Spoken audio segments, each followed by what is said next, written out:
in the woods with Night Danger. Happy New Year. I hope your holidays were lovely. I hope your Christmas was good. I hope your New Year's was good. I hope you saw your families and gave and received gifts that were well appreciated and that nobody got sick. I want to kick off this year to talk about my most played solo game of 2025. And it's not what you might expect. Because it's a game that well, you know what? I'll just show you.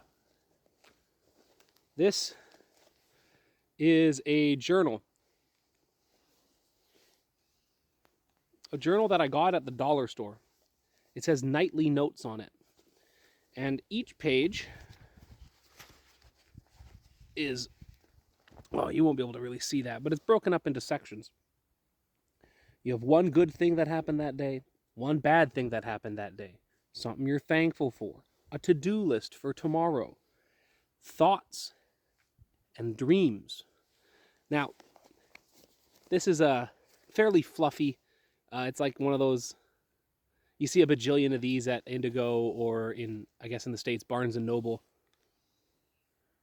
And your girlfriend probably bought one and filled out like the first 5 pages and then never finished it, and it got stuck on a bookshelf and forgotten about for 2.5 years. But a book like this proved to provide me with a truly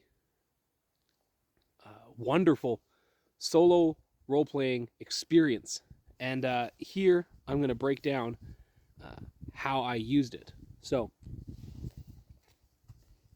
what I did is, for about a month, and I'm going to keep going because I'm really enjoying myself, but for about a month, I filled out one page of this.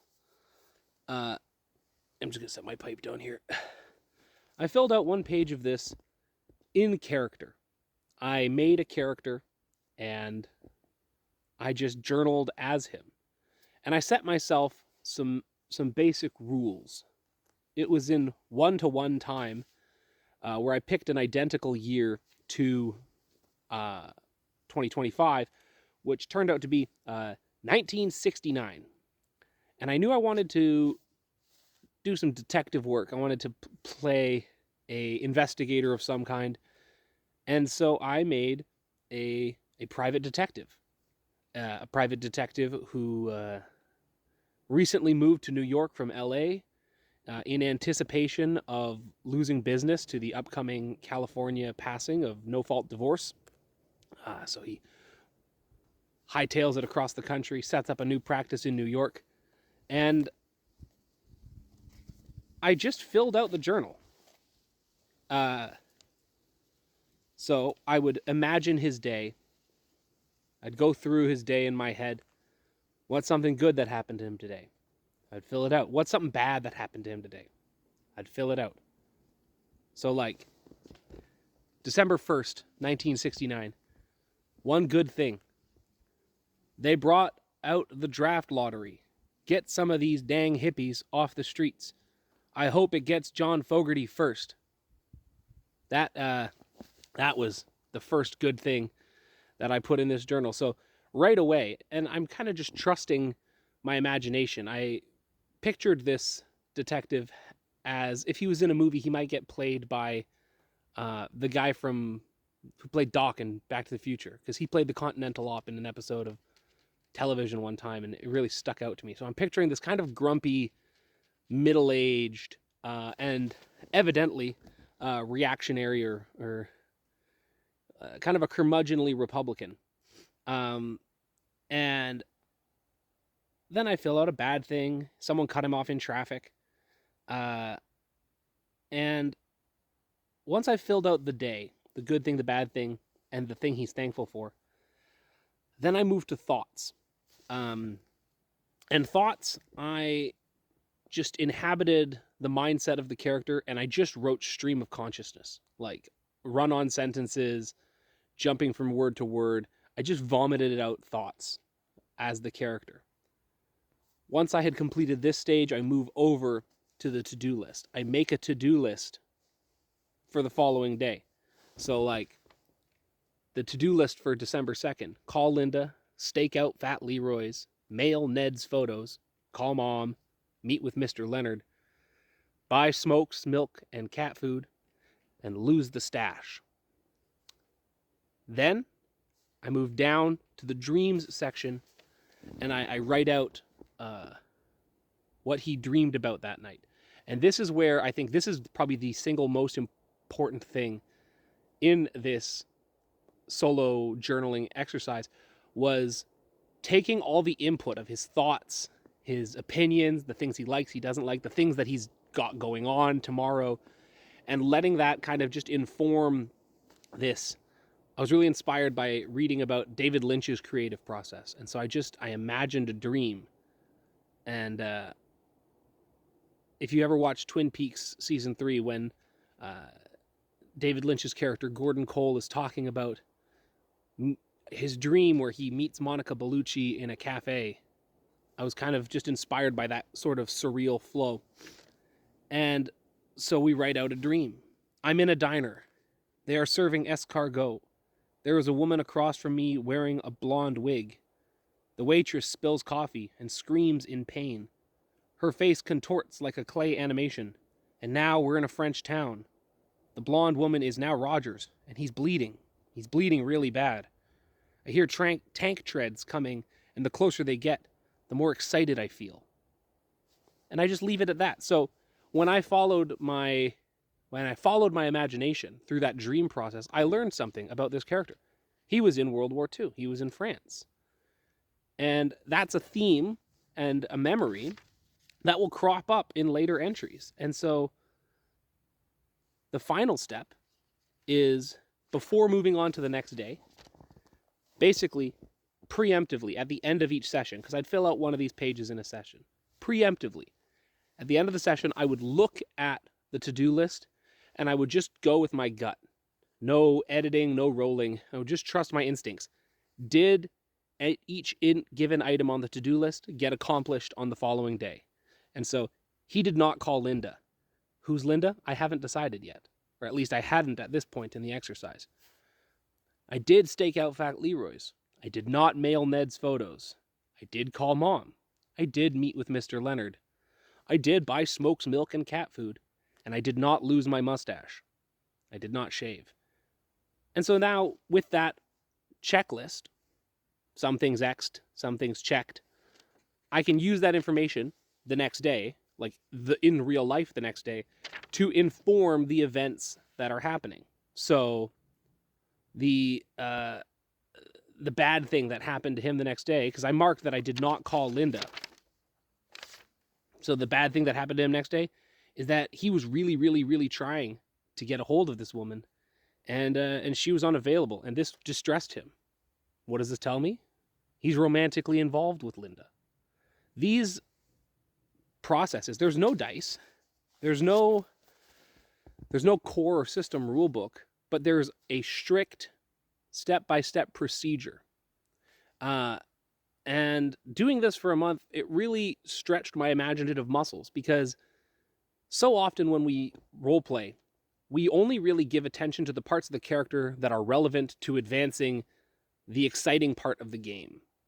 If we're playing Call of Cthulhu, we only care about role-playing the investigator insofar as it gets us more clues, it takes us further.